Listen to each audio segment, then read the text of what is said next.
The Mosaic Lunch came about whenever we started hearing from our students, faculty and staff, and church pastors from around the country that they wanted to start having more conversations about difficult topics going on in our society. The purpose of the Mosaic Lunch is even whenever tension and conflict rises into the room, we want to keep moving on, we want to keep having the discussion, hopefully leading to reconciliation. Some of the things we've talked about have been immigration, Black Lives Matter, the definition of racism, because a lot of people don't know what it is. I didn't know what it was until the Mosaic Lunch. But these issues are important to talk about because they're culturally relevant, and we're called to love our neighbor, and we can't love our neighbor unless we know what's going on. I get the opportunity to come in and I don't feel pressured to have answers to every single issue. Part of the purpose of the Mosaic Lunch is to be informed on these issues. And then also I get to dialogue and discuss certain topics with people that don't share similar views that I have. And at the end of the day, we are still brothers and sisters in Christ. The Mosaic Lunch provides a safe place for people to come and to discuss different issues.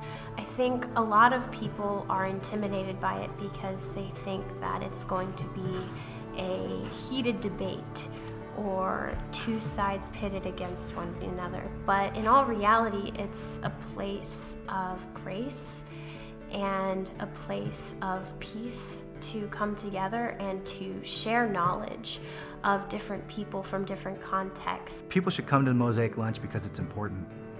When I was a student here, we had a saying, Bible in one hand and newspaper in the other.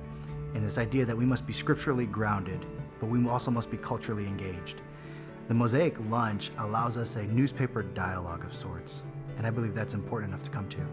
You know, I hear students say all the time, I wish there was something on campus or some time on campus when we could just hang out with professors and have conversations with professors and, you know, just dialogue with them about different things. So I think students should come to the Mosaic Lunch because that's exactly what it is. If you want this, this is your opportunity. We are coming around these tables and sitting together, faculty, staff, and students, not as instructors and learners, but we are all listening in. We are all chiming in. We are all sharing our thoughts and opinions, and we're all learning together. So I think that this is actually what a lot of students are looking for, and they may not even realize it. God has called us to see the diversity around us and to celebrate that diversity because it just magnifies how big He is and how glorious He is. He's not confined to one thing. He is so diverse, and it's because of that that the church should be the most diverse place in the world, because we are many different parts, but we are one body, and that is Christ.